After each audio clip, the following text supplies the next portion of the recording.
ಮಗಳ ಮದುವೆ ದಿನ ಅಳಿಯನಿಗೆ ತಾಯಿ ಬರೆದ ರಹಸ್ಯಪತ್ರ. ನಮಸ್ಕಾರ ಸ್ನೇಹಿತರೆ, ಡಿ&ಎಸ್ ಫ್ಯಾಮಿಲಿ ಸ್ಟೋರೀಸ್ ಚಾನೆಲ್ಗೆ ಸ್ವಾಗತ. ಮಗಳ ಮದುವೆಯ ಸಂಭ್ರಮದ ನಡುವೆ ಒಬ್ಬ ತಾಯಿ ಕಣ್ಣೀರು ಹಾಕುತ್ತಾ ತನ್ನ ಅಳಿಯನ ಕೈಗೆ ಒಂದು ಪತ್ರ ನೀಡುತ್ತಾಳೆ. ಆ ಪತ್ರದಲ್ಲಿದ್ದ 15 ಜೀವನದ ಸತ್ಯಗಳು ಇಲ್ಲಿವೆ. 1. ಮಗಳು ಆಸ್ತಿಯಲ್ಲ, ಅವಳು ನಂಬಿಕೆ. ನನ್ನ ಮಗಳು ಈ ಮನೆಯಿಂದ ನಿಮ್ಮ ಮನೆಗೆ ಬರುತ್ತಿರುವುದು ಕೇವಲ ಒಬ್ಬ ವ್ಯಕ್ತಿಯಾಗಿ ಅಲ್ಲ, ನಮ್ಮ ಕುಟುಂಬದ ಇಡೀ ನಂಬಿಕೆಯಾಗಿ. ಅವಳನ್ನು ಪ್ರೀತಿಯಿಂದ ಸಾಕಿ. 2. ತಪ್ಪುಗಳಾದಾಗ ತಿದ್ದಿ, ದೂಷಿಸಬೇಡಿ.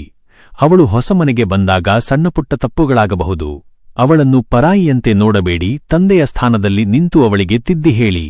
3. ಹಸಿವಿನ ಬಗ್ಗೆ ಕಾಳಜಿ ಇರಲಿ. ಅವಳು ಮನೆಯವರಿಗಾಗಿ ಎಲ್ಲವನ್ನೂ ಮಾಡುತ್ತಾಳೆ, ಆದರೆ ತನ್ನ ಹಸಿವನ್ನು ಮರೆಯುತ್ತಾಳೆ. ಅವಳು ತಿಂದಿದ್ದಾಳೆಯೇ ಎಂದು ಒಮ್ಮೆ ಪ್ರೀತಿಯಿಂದ ಕೇಳಿ ಸಾಕು. 4. ತವರಿನ ನೆನಪು ಬಂದಾಗ ಬೆಂಬಲಿಸಿ. ಅವಳಿಗೆ ತನ್ನ ತಂದೆ ತಾಯಿಯ ನೆನಪು ಬಂದಾಗ ಅವಳನ್ನು ಹೀಯಾಳಿಸಬೇಡಿ. ಅವಳ ನೋವಿಗೆ ನಿಮ್ಮ ಹೆಗಲು ನೀಡಿದರೆ ಅವಳು ನಿಮ್ಮನ್ನು ದೇವರೆಂದು ನಂಬುತ್ತಾಳೆ. 5. ಎಲ್ಲರ ಮುಂದೆ ಅವಳನ್ನು ಬಯ್ಯಬೇಡಿ. ಅವಳ ಮೇಲೆ ಕೋಪವಿದ್ದರೆ ರೂಮಿನ ಒಳಗೆ ಹೇಳಿ, ಆದರೆ 4 ಜನರ ಮುಂದೆ ಅವಳನ್ನು ಚುಚ್ಚಿ ಮಾತನಾಡಬೇಡಿ. ಅದು ಅವಳ ಆತ್ಮಗೌರವಕ್ಕೆ ಪೆಟ್ಟು ನೀಡುತ್ತದೆ. 6. ಸಣ್ಣ ಉಡುಗೊರೆ ದೊಡ್ಡ ಸಂತೋಷ. ಅವಳಿಗೆ ಕೋಟಿಗಟ್ಟಲೆ ಆಸ್ತಿ ಬೇಡ.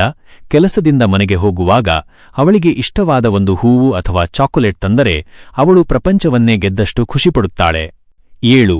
ಅವಳ ಆರೋಗ್ಯ ನಿಮ್ಮ ಜವಾಬ್ದಾರಿ. ಅವಳಿಗೆ ಜ್ವರ ಬಂದಾಗ ಅಥವಾ ಸುಸ್ತಾದಾಗ ಅವಳನ್ನು ಕೆಲಸ ಮಾಡಲು ಬಿಡಬೇಡಿ. ಆ ಸಮಯದಲ್ಲಿ ನಿಮ್ಮ ಒಂದು ಸಣ್ಣ ಹಸ್ತದ ಸ್ಪರ್ಶ ಅವಳಿಗೆ ಶಕ್ತಿ ನೀಡುತ್ತದೆ. 8. ತಾಯಿ ಮಗಳ ಬಾಂಧವ್ಯಕ್ಕೆ ಅಡ್ಡಿಯಾಗಬೇಡಿ. ಅವಳು ತನ್ನ ತಾಯಿಯೊಂದಿಗೆ ಫೋನ್ನಲ್ಲಿ ಮಾತನಾಡಿದಾಗ ಸಂಶಯ ಪಡಬೇಡಿ. ತಾಯಿಯ ಹಾರೈಕೆ ನಿಮ್ಮ ಸಂಸಾರಕ್ಕೂ ಒಳ್ಳೆಯದು. 9. ಆರ್ಥಿಕ ಸ್ವಾತಂತ್ರ್ಯ ನೀಡಿ, ಅವಳ ಕೈಗೆ ಸ್ವಲ್ಪ ಹಣ ನೀಡಿ. ಪ್ರತಿಯೊಂದು ಸಣ್ಣ ಖರ್ಚಿಗೂ ನಿಮ್ಮ ಮುಂದೆ ಕೈಚಾಚುವಂತೆ ಮಾಡಬೇಡಿ. ಇದು ಅವಳಲ್ಲಿ ಆತ್ಮವಿಶ್ವಾಸ ಮೂಡಿಸುತ್ತದೆ. 10. ಅವಳ ಕನಸುಗಳಿಗೆ ರೆಕ್ಕೆ ನೀಡಿ. ಮದುವೆಯಾದ ಮೇಲೆ ಅವಳ ಓದು ಅಥವಾ ಕೆಲಸವನ್ನು ನಿಲ್ಲಿಸಬೇಡಿ. ಅವಳ ಕನಸುಗಳು ನನಸಾಗಲು ನೀವೇ ಬೆನ್ನೆಲುಬಾಗಿ ನಿಲ್ಲಿ. 11. ಮನೆಗೆಲಸ ಅವಳೊಬ್ಬಳದ್ದೇ ಅಲ್ಲ. ಸಂಸಾರ ಎಂಬುದು 2 ಚಕ್ರದ ಬಂಡಿ. ಮನೆಗೆಲಸದಲ್ಲಿ ನೀವು ಸ್ವಲ್ಪ ಸಹಾಯ ಮಾಡಿದರೆ ಅವಳ ಪ್ರೀತಿ ನಿಮ್ಮ ಮೇಲೆ ಇಮ್ಮಡಿಯಾಗುತ್ತದೆ. 12. ಹಳೆಯ ವಿಷಯಗಳನ್ನು ಕೆದಕಬೇಡಿ. ಅವಳ ಭೂತಕಾಲದ ಬಗ್ಗೆ ಅಥವಾ ಹಳೆಯ ತಪ್ಪುಗಳ ಬಗ್ಗೆ ಪದೇ ಪದೇ ಮಾತನಾಡಿ ಅವಳನ್ನು ಕಾಡಬೇಡಿ. ಇಂದಿನ ಕ್ಷಣವನ್ನು ಸುಂದರವಾಗಿಸಿ. 13. ಸಂವಹನವೇ ಸಂಸಾರದ ಗುಟ್ಟು. ಏನಾದರೂ ಬೇಸರವಾದರೆ ಮೌನವಾಗಿ ಕೂರಬೇಡಿ.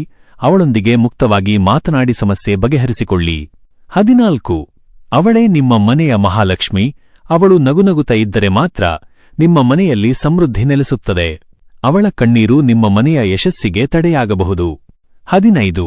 ಅವಳನ್ನು ಒಂಟಿ ಮಾಡಬೇಡಿ. ಜೀವನದ ಯಾವುದೇ ಕಠಿಣ ಪರಿಸ್ಥಿತಿಯಲ್ಲೂ ಅವಳ ಕೈ ಬಿಡಬೇಡಿ. ನಾನಿದ್ದೇನೆ ಎನ್ನುವ ನಿಮ್ಮ ಒಂದು ಮಾತು ಅವಳಿಗೆ ಸಾವಿನಲ್ಲೂ ಧೈರ್ಯ ನೀಡುತ್ತದೆ. ಈ ಪತ್ರದ ಮಾತುಗಳು ಕೇವಲ ಅಳಿಯನಿಗಲ್ಲ, ಪ್ರತಿಯೊಬ್ಬ ಗಂಡನಿಗೂ ಪಾಠ. ಈ ವಿಡಿಯೋ ಇಷ್ಟವಾದರೆ ಲೈಕ್ ಮಾಡಿ ಮತ್ತು ಎಲ್ಲಾ ಹೆಣ್ಣುಮಕ್ಕಳ ತಂದೆ ತಾಯಂದಿರಿಗೆ ಶೇರ್ ಮಾಡಿ. ಇಂತಹ ಹೃದಯಸ್ಪರ್ಶಿ ಕಥೆಗಳಿಗಾಗಿ ನಮ್ಮ ಡಿ&ಎಸ್ ಫ್ಯಾಮಿಲಿ ಸ್ಟೋರೀಸ್ ಚಾನೆಲ್ ಅನ್ನು ಸಬ್ಸ್ಕ್ರೈಬ್ ಮಾಡಿ. ಧನ್ಯವಾದಗಳು.